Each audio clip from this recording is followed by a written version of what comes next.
I am Toy Hutchinson, President and CEO of the Marijuana Policy Project. MPP is closing the last week of Cannabis Awareness Month with a roundtable, Black women taking over the cannabis industry. Today, we're going to discuss their journey to cannabis dispensary ownership. At the end of the discussion, we'll take as many of your questions as possible, but please keep them to the topic of dispensary ownership. Today's conversation includes a panel of 4 remarkable women who've taken this journey and are standouts in dispensary ownership in their respective states. Linda Mercado Greene, owner of Anacostia Organics in Washington, D.C. Linda owns the first medical dispensary in the District of Columbia that caters to the district's underserved population. She's the former chair of the D.C. Medical Cannabis Trade Association and former strategic advisor on the executive team of the Cannabis Trade Federation. She currently serves as chair of the D.C. Cannabis Trade Association, and she's part of the USCC, or United States Cannabis Council, Diversity, Equity, and Inclusion Task Force. We have Ariane Kirkpatrick, owner of Harvest of Ohio. Ariane Kirkpatrick is the CEO of Harvest Grows, Harvest of Ohio, and Harvest Processing. These are companies with large-scale medical cannabis cultivation, dispensary, and processing licenses with operations in Ironton, suburban Dayton, Columbus, and Athens, Ohio. In addition to her cannabis businesses, Ariane is also the president and CEO of the AKA team, a professional female and minority business that specializes in the maintenance of post-construction site cleaning and also providing union labor. We have Adrienne Scales-Williams and Jamila Owens-Todd, owners of Luxury Leaf in St. Louis, Missouri. Please tell me I got your names right. Did I pronounce that right? Because we're going to correct that. Okay. Yeah. So is it Adrienne? It's Adrienne. Adrienne Scales-Williams. I'm telling you, it's like if I say remarkable women, we're going to know your name after this. So everybody knows your name. But first Black owner of medical cannabis dispensary, Luxury Leaf opened in St. Louis in January of this year. Luxury Leaf became licensed after an expensive and lengthy process, in addition to a requirement of passing a state commencement of her location.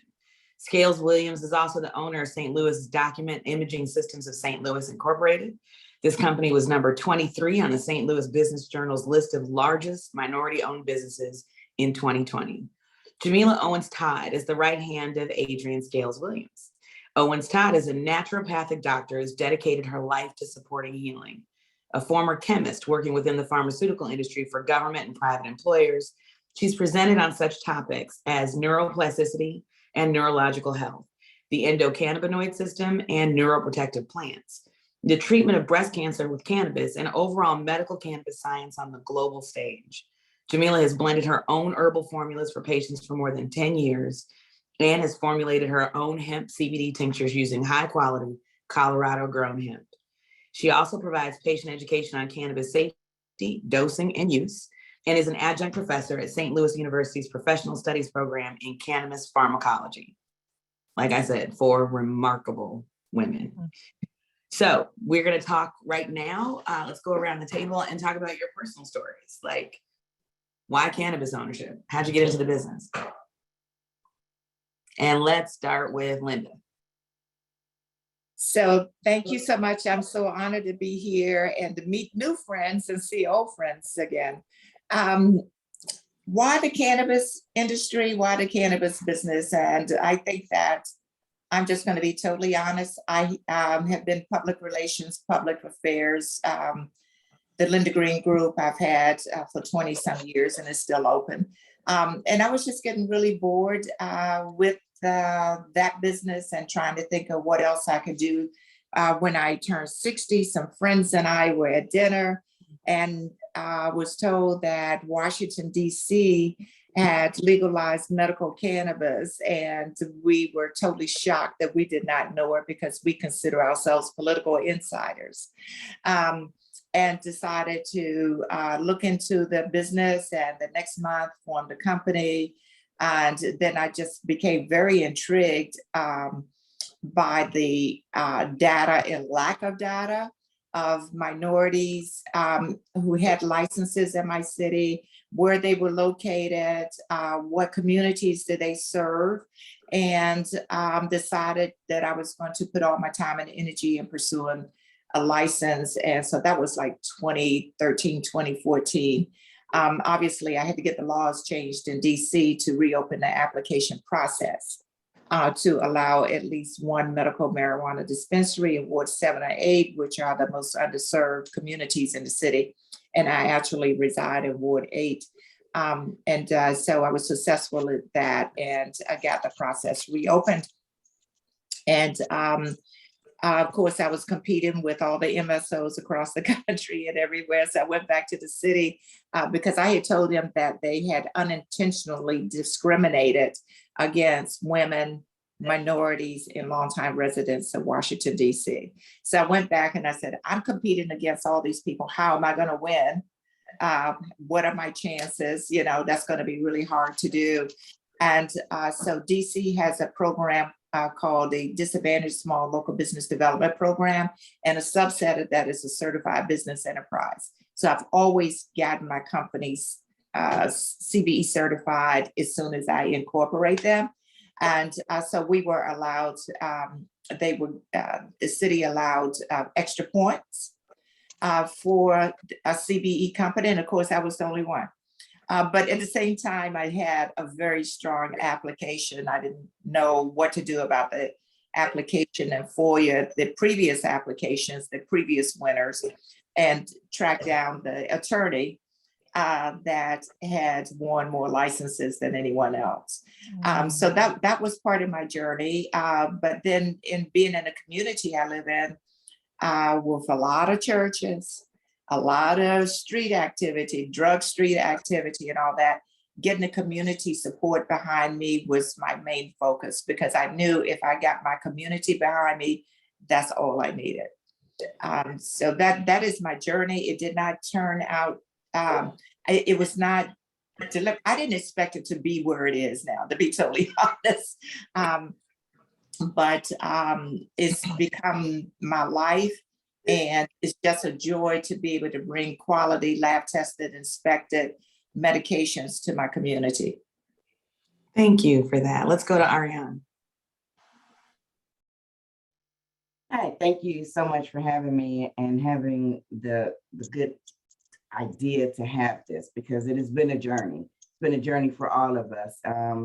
I started my journey back in 2017 when 2016, when my oldest son, who lives in DC, and he talked about it being legal there, and he says, Ohio is about to wake up and they are going to start a minority set-aside program.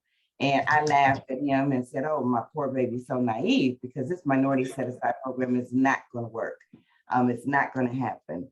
And he just convinced me, he just kept badgering me. So at that time, I began to look for partners. I looked and saw the application process and knew that while I felt comfortable doing that, especially in construction, I do RFQs and RFPs all the time, that I needed a lot of help.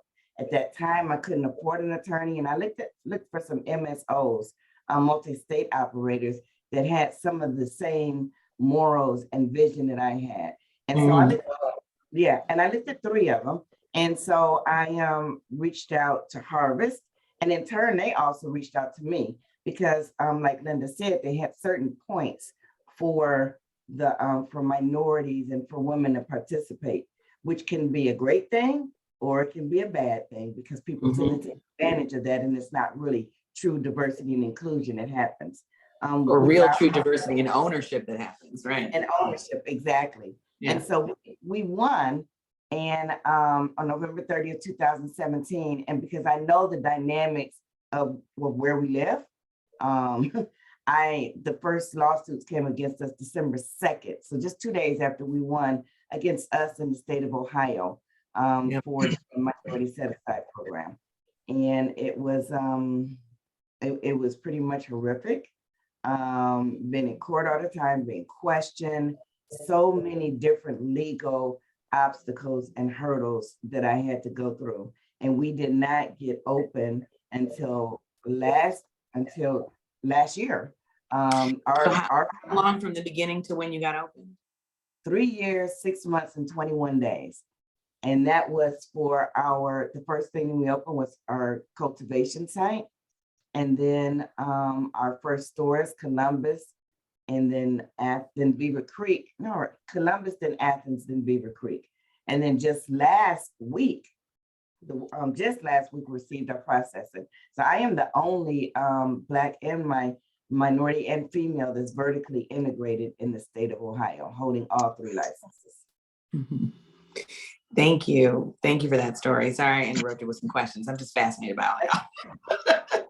And because I've seen all sides of this, just from where it is I come from. And the journey is absolutely incredible. And there's so much power in all of your individual stories. And I think that's what people are hungry for. Like, who else has done this? How do you do this? I don't know if I could do this. So let's take this now to Adrienne. Hello, ladies. I am so honored to be on this panel, and hopefully I can learn from you, the other ladies on the panel, and anything I can share with you, I'm willing to do that. So my journey probably was a little different than some of them. The state of Missouri started opening up applications for individuals, I think about 2020 or at the end of 2019. And it was just when COVID hit, when we found out that we were awarded a license. I, like a lot of people, got on a license with other MSO multi-state owners. And I had a very small percentage when I got on the license. But I was very privileged to get on the license, and it was based on my experience as a business owner. So what the state of Missouri did is that they allowed multi-state owners to come into the state of Missouri and mandated that they had 51% Missouri residents on the application. And so we won 4 dispensaries, 1 manufacturing, and 1 cultivation license. Wow. We only actually acted on the manufacturing and the 4 dispensaries. We lost the cultivation license due to not having enough of capital to get that off the ground. So of all the licenses that we won, the dispensary license was the one that I really focused on as one of the licensees on the license. When I got going, I owned the building, and the dispensary was to be licensed in my building. And I took over all of the construction side of it, all the operations, and I reached out to Dr. Jamila because I wanted to make sure we had the strong aspect of health healing.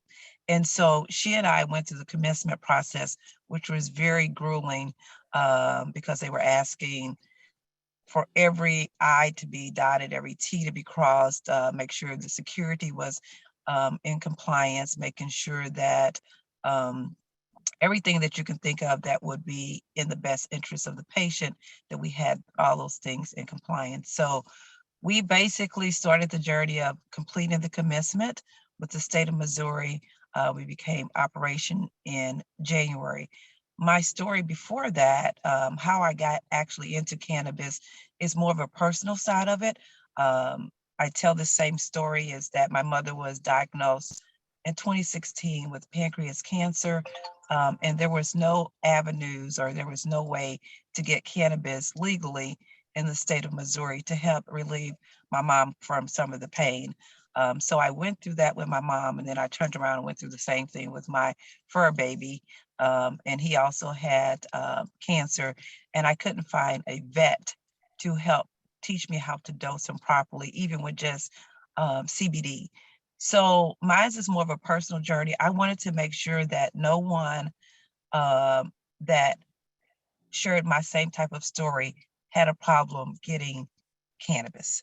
And so my biggest part of my journey here in the state of Missouri is to help people learn how to get their patient card so that they can dose whoever, dose themselves, and also as a caregiver, help their parents or any of their loved ones get a card.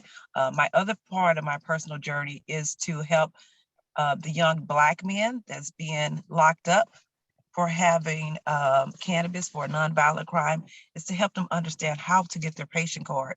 I'm actually perturbed with so many people that look like me that's going to jail for cannabis. So as much as I'm passionate about helping people learn how to get the sign-up card, because I have young men in my life, my Mhm. journey is every time I walk past somebody or see somebody that smells like they're smoking marijuana, and I may suspect that it's street drugs, I will stop them and say, do you have a patient card? How can I help you? And so a lot of people within our community have no idea how to get a patient card. And so those are the two number one reasons why I wanted to get into this cannabis space. Now that I'm here, I am very excited to help people. Dr. Jamila and I have done as much as we possibly can to help in the community and to help individuals get their patient card. So that is my number one reason for being here.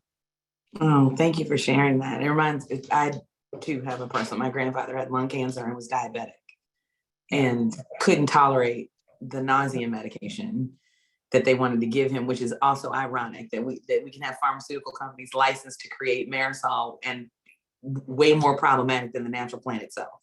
Yes. And it was just all of those things we couldn't make him sweets because he was diabetic. So he couldn't inhale it and he couldn't have sugar-based products. Right. So it was then we had to learn how to cook. We had to learn how to cook from him. And the only way to do that at that time was to get cookbooks from California. Like send me, I didn't know my family lives in LA. So I was like, send me cookbooks. But still it was like hard to, you don't know what kind of product you're using. All we knew is that he was dying and in a lot of pain. And so thank you for sharing that story. And that's why I really am excited to talk to Dr. Jamila too. Like this is people who specialize in this, especially in as hard as it is to come across research, since our country is still set up to only find the harms. I'm really interested in your journey. Yeah, I mean, I first have to say kudos to all of the women on this panel for you doing this work and bringing light to the legislation, for the women who were brave enough or crazy enough to open dispensaries. I don't know which comes first, but it is definitely, a powerful thing to do and to be the first. I often say it's unfortunate to be the first, but here we are. You're still the first in 2022. We won't get into all of the concerns of the industry and its, history of the socioeconomic, underworkings that have happened. But meeting Adrienne, I was already working in the industry as an R&D manager and in product formulations. So my goal in this industry was to make the quality product for diabetic patients who can't take a gummy. So I worked on formulating things like tinctures or sublingual tablets or swallowable tablets for patients. So it's definitely been a big journey working with Adrienne. She has such a huge heart and wanting to bring that into the business of this dispensary, which is, and sometimes heartless, is a challenge, but I think we're doing it, right? Would you say that? One of the things, I have always felt is that we are all healers. This plant is something that should be accessible to everyone. Working in the healthcare industry, I've seen people of color, Black women specifically, who have unfortunately not received top quality care and health. And so that has pushed. Backed up by data. That is absolutely backed up by data. I mean, we can look at pain. Our pain is not acknowledged. The maternal death rate, and there are the statistics are alarming. And when something like cannabis came along in the state of Missouri, I had to be a part of it because it is another way for us to own our health. It is another way for us to engage in our own healing and have some autonomy in the choices. And so being a plant medicine advocate is what I would say as a naturopath. Leaving, I worked in pharmaceuticals, so I'm not someone totally against pharmaceuticals, but understanding that pharmaceuticals hold a purpose. But there are other medicines available to us if we had the knowledge, the research, the support, and the wherewithal to be able to implement them into an integrative care plan. And so cannabis to me is kind of a way of saying, we can own this, we can take it back. We can go back to what our greats would do. They would go out in the field, pick an herb and find something to heal us. Cannabis was one of those medications. And so the illicit market prohibition has stolen that from us. Not to mention it punishes us for being able to want to use this as medicine.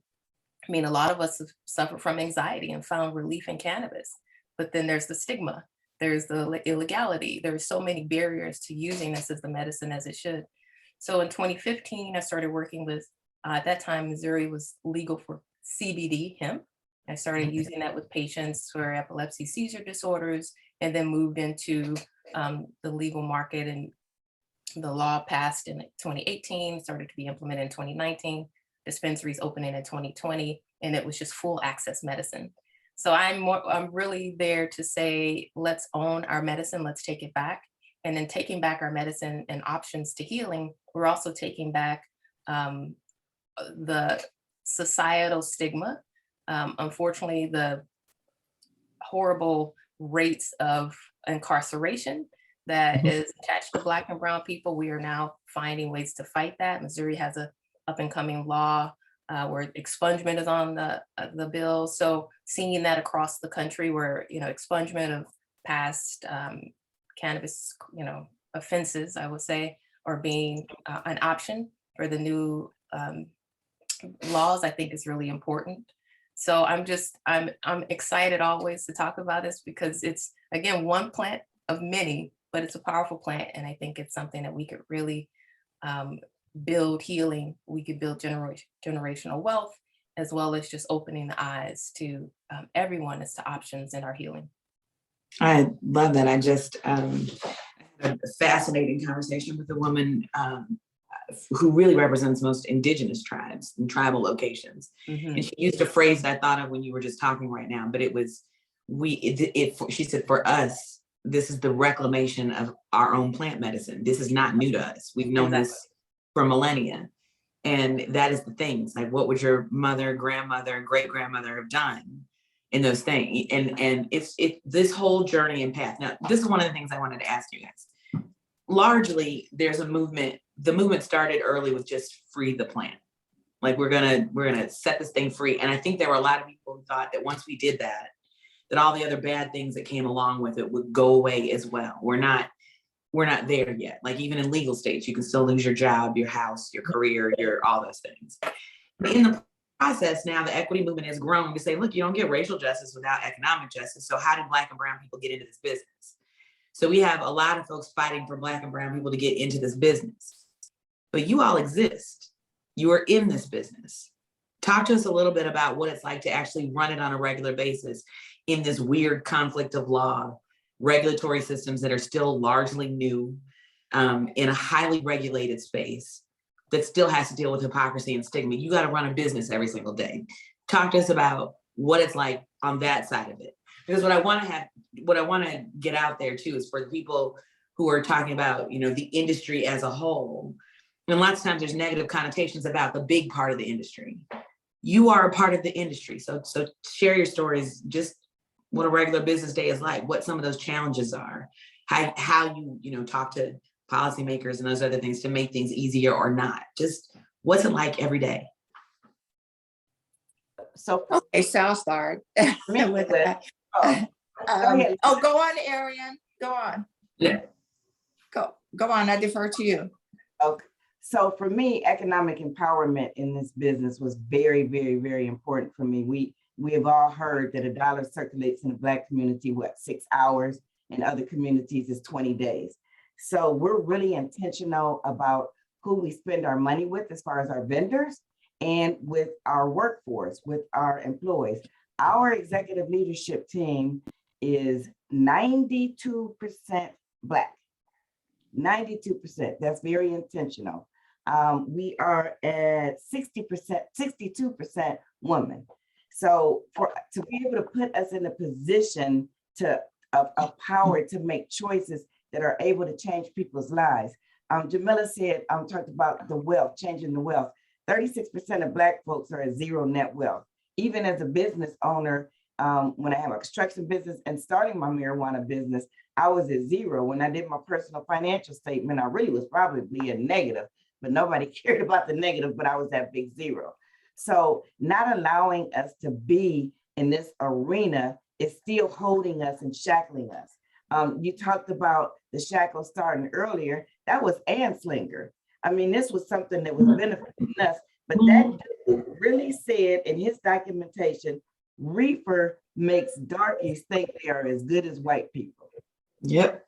When that phrase is put in the report to make this a Schedule I drug, when you go after the jazz musicians and everything because of that, you're continuing to keep us bound into poverty. So that's been, that's been my my focus. I love that we have the folks like Jamila and all that are educated in this, that know the plant and all, because that's very much needed. I love when Adrienne said, hey, I was able to do this because I'm a savvy businesswoman. That's what I am. So why question me and stop me from building communities? That's what you're doing.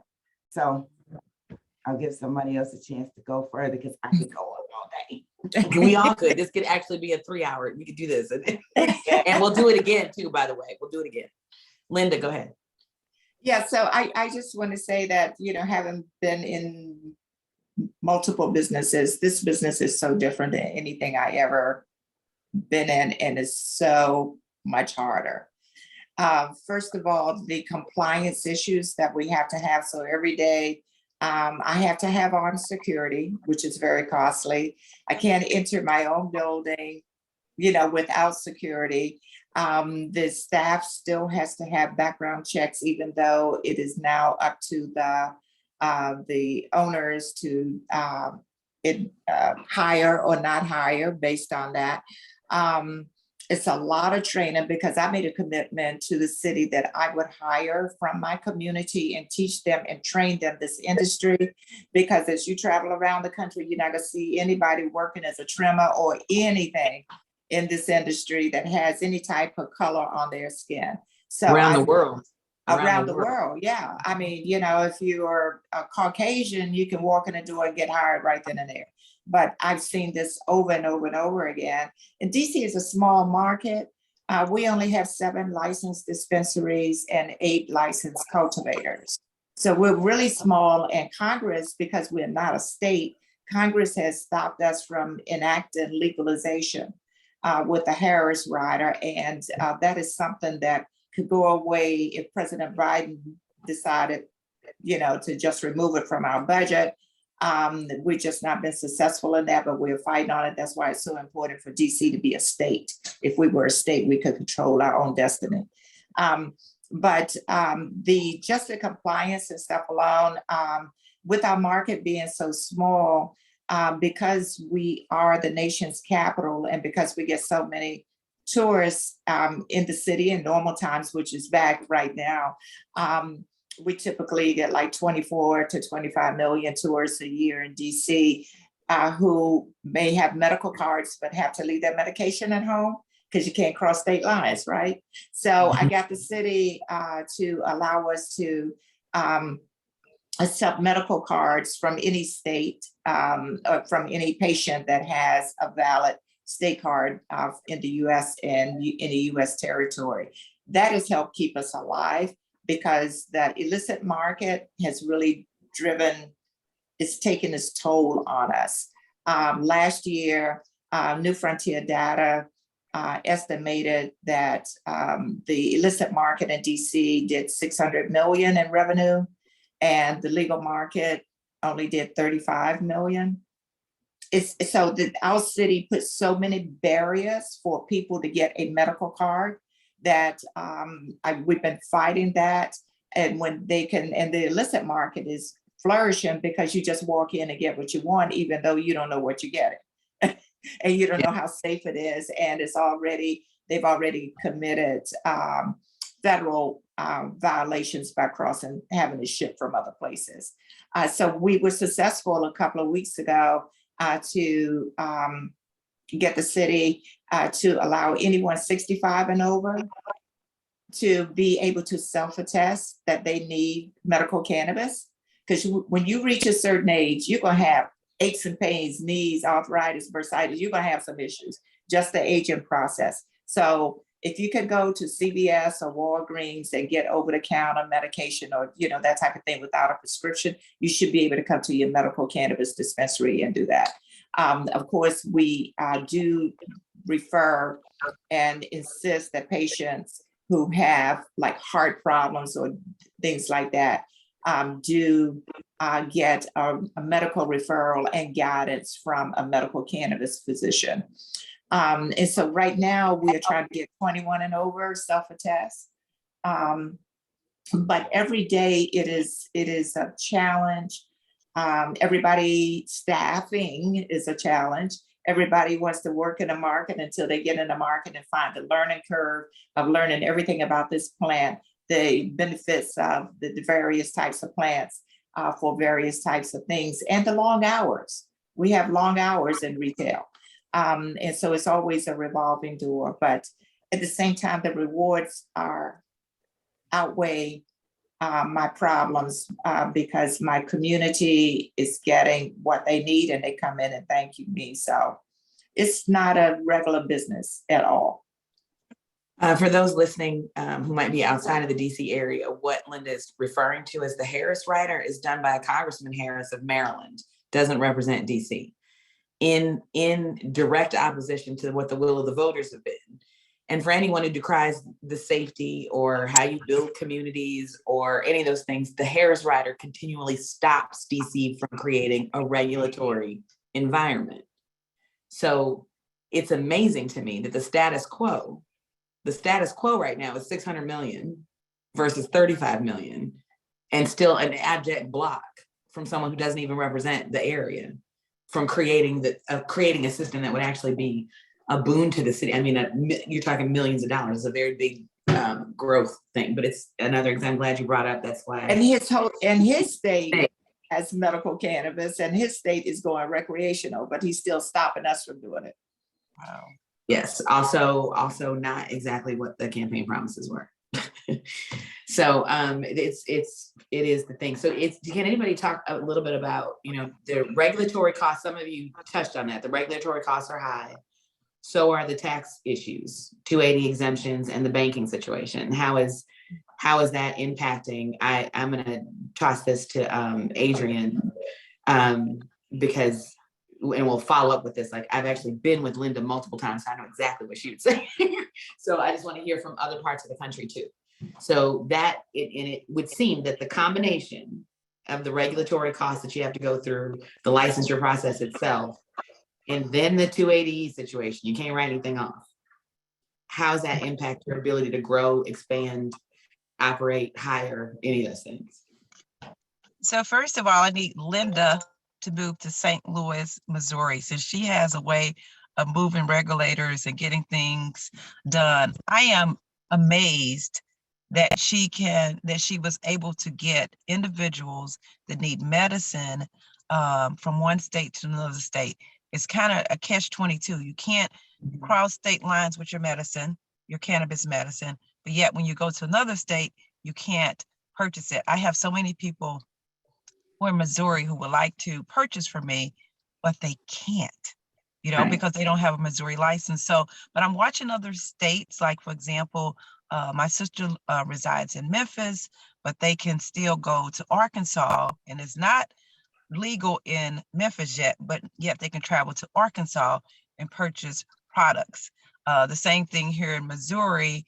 It is recreational in Illinois, and people can buy a certain percentage, or I think it's up to, I don't remember the grams, but they can buy products over in Illinois. And we take others, and Illinois takes other states' medical cards. Yes. And tribal cards. And tribal cards. That's just because that part, because I was the first time.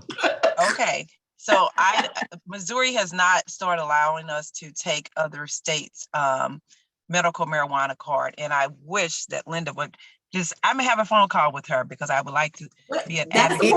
Anytime. Yes, to move that in St. Louis. You asked a little bit more about the banking situation. Of course, we all know what that is. It's no different here in Missouri than it is in other states. It's still not federally regulated. I've been kicked out of a bank or two, just as a consultant that I'm working with in one of the banks in Missouri. So it's very complex. And then you start talking about licensing fees. Missouri, we pay $10,000 every year to renew. We have a lot of taxes that we have to pay here in Missouri. For medical, there's an additional 4% on top of the state taxes. So most people know in regards to cannabis, and you don't make money in the medical piece of it. You just sit there with all the passion in your heart to help out as much as possible. I don't expect to to get paid any type of salary from Luxury Leaf. I still have other business running, and that is what's keeping me afloat. Although Luxury Leaf takes up 80% of my time, I'm still at the point where I still need to work my other business just to stay afloat. But I believe that as you follow your passion, profits will come at some point in time.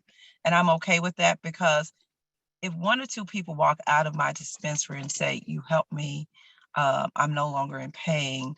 I have a huge base of 60 plus that come in, and they have a lot of ailments, chronic pain, that we have tinctures that are helping them.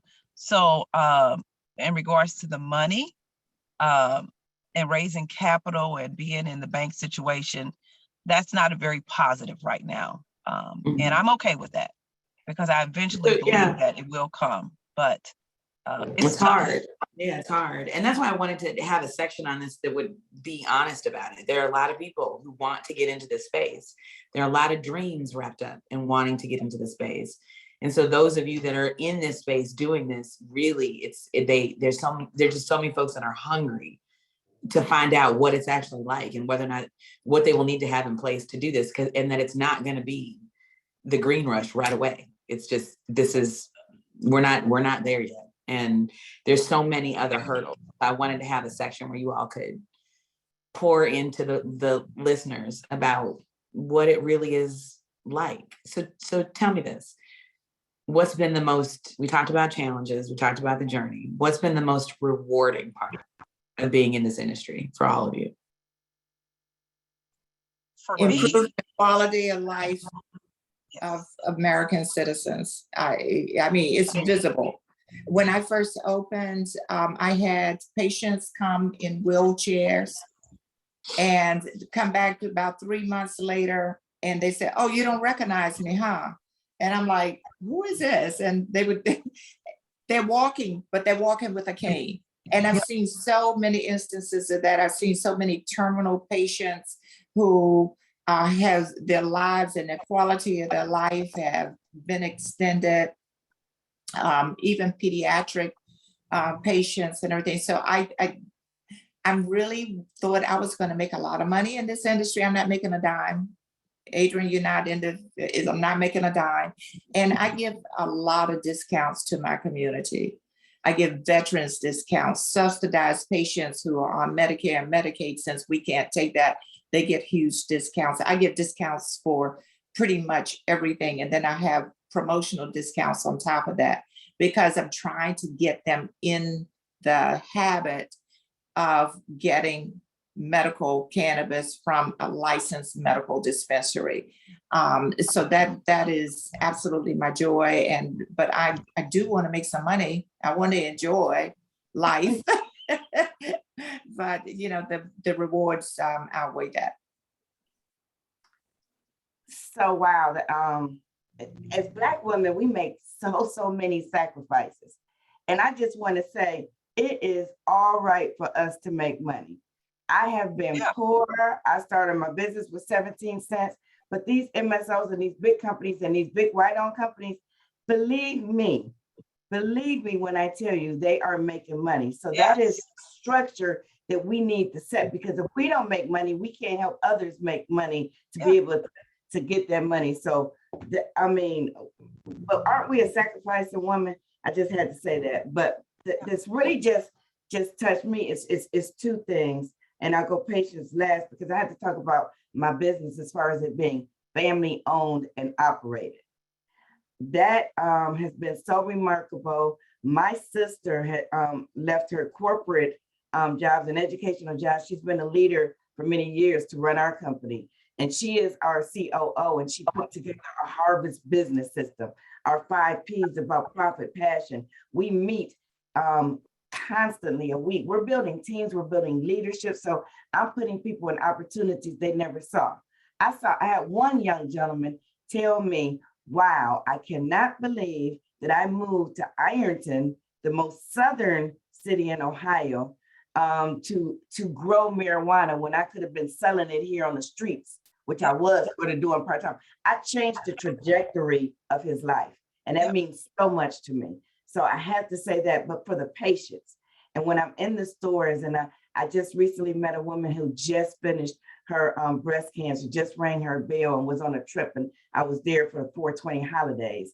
And she hugged me and talked about how great our Columbus location was and how they cared and listened to her, just to hear her story. Another gentleman had stomach cancer, and his quality of life, they didn't cure him, but his quality of life changed, and he was able to have an appetite and eat things. Just to hear all the patient stories, and just to hear my my staff, my bud tenders and cultivators and post-harvest know that they could be a part of an industry that typically put them in jail. So this is overwhelming for me, overwhelming. So the most important thing for me, and I'll keep going back and back on this, is that when someone can take and get a patient card and they're pulled over by the police, this is a true testimony, I had signed a gentleman up, and he had a vape pen in the car with him. He got stopped by the police. Of course, it was probably racial profiling because he had these dreads and, just a beautiful young Black man.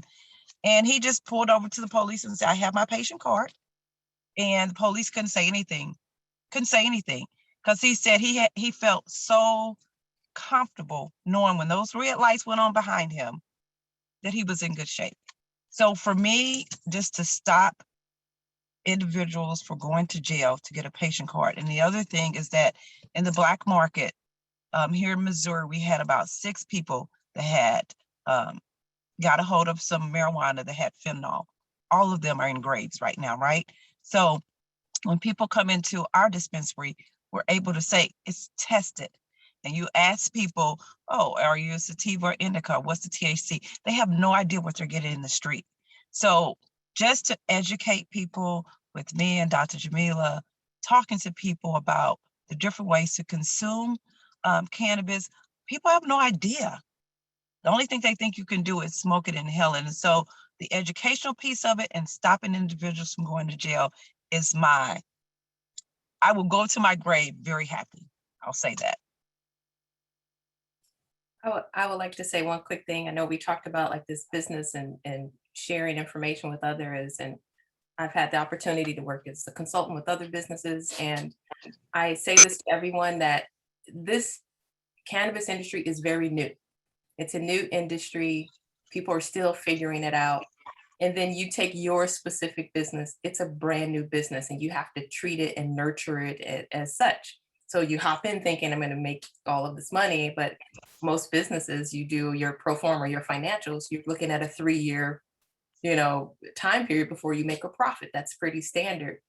And I think the amount of patience and consideration you have to have for yourself for entering this industry, you want to extend that to others. And I want other people to understand, like, we're working really hard to be kind to ourselves and to be compassionate to ourselves as we navigate this very difficult, very challenging space. So all we can do is try to give you the best product that we have, which is ourselves, our business, our facility.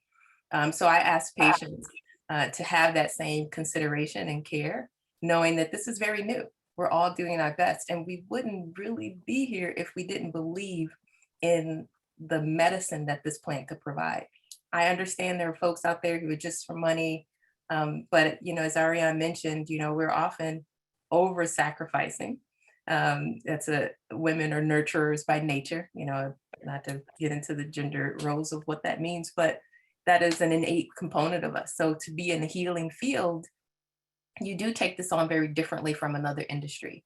So it's just the one thing I want people to remember is that it's very new. And as we're kind of figuring our way, just know the intention and the purpose is really to put this medicine out here. The intention and the purpose is to engage in a communal way of healing, and also to be more open to integrative care for everyone. Wait, Toy, you're muted. How'd that happen? I didn't even touch the screen. Okay, so I wanted to make sure, we did have one question in the chat, and that was for Dr. Jamila, and it was, could you talk a little bit about your work at the Harrington Institute and just how important education is to this? That was one of the questions that came live. But you all touched my heart in a way that is hard sometimes for me to describe, just because I came from the other side. I came from the policy side, and my dream was to facilitate finding more use. And that's still a work in progress in my own home state, but it's why I moved to MPP and why I'm so hell-bent on trying to continue to change these laws until we can get the action we need out of Congress. So could you talk a little bit more about the education, and then we'll do a final wrap up, even though I know we could talk for hours more with you ladies.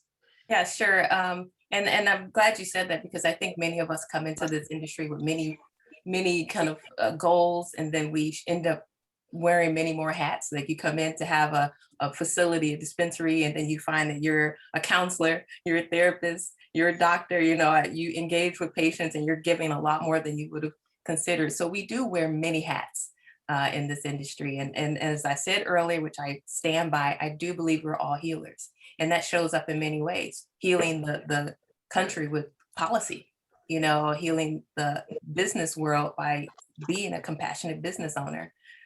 One of the ways that I am very passionate about is education, because I feel like the, advocacy, understanding, if I am more aware of what this plant does, then I am more able to speak to it. And so I've been selected as one of the instructors with the Harrington Institute, which is a phenomenal institute. I do teach at other institutions as well. But what Harrington does, which is Al Harrington, I know many people have heard of from Viola, has partnered with the Cleveland School of Cannabis. And what they've done is made a more accessible education for people, but it is world class. I mean, some of these instructors are very, very thorough. The course that I teach is Intro to Extracts. Again, I came from a manufacturing background, but they have classes on, cooking with cannabis. And it just provides you very detailed, very, I would say rigorous, but digestible material that allows you to step into this market with confidence.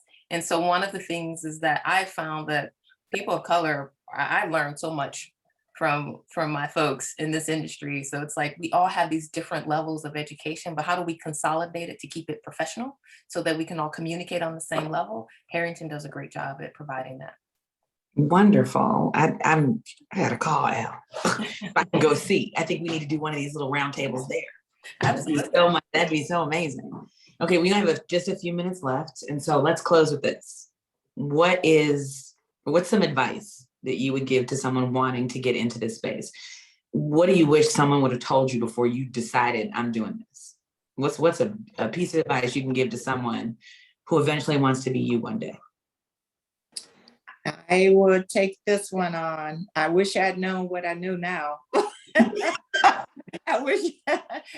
First of all, I wish I'd known about the 280E IRS tax law, where anywhere from 65 cents to 80, 85 cents every dollar based on revenue goes to IRS. We have absolutely no deductions whatsoever. So, I mean, that is something I didn't know. I knew there were issues with banking. I didn't know that it was as closed as it is. I've been able to find a bank in New Jersey that was created just for cannabis banking. So you can imagine the cost of that, of having the money transferred several times a week to the bank, and the cost of the service fees and all of that. I wish I had known that when the license is in your name. I'm not part of a group. It's me. I'm the 100% owner. And my daughter has just joined the business as general manager and director. had I known that my credit would be totally frozen, I can't get a credit card, I can't get a car loan, I can't get equity out of my home, that type of stuff. I wish I had known that. On the flip side, I wish I had known how fulfilled I feel. I just seeing the change in people's lives and the healing process and the educational process, because I also have a podcast. I have the only DC government sponsored podcast on cannabis in the city. And so it's all educational. And I've been going out pre-COVID. I would go out to community groups, senior homes and that type of stuff, and do a lot of educational components. I'm really fulfilled. I'm tired. We're open 7 days a week. I'm there 7 days a week. You have to be in your business. You can't turn it over to anybody else. You have to be there. And so those are the things I wish I had known, but now that I do, I don't regret what I'm doing. Wonderful. Ariane? What do you wish someone, what's some good advice, or what do you wish someone had told you? Wow. So I almost want to say I wish I would have not listened to my son, but if I did not listen to my son, I wouldn't have been in the position. So I did go to La La Land for a minute, but the fight in me, the fire in my stomach made me keep on going.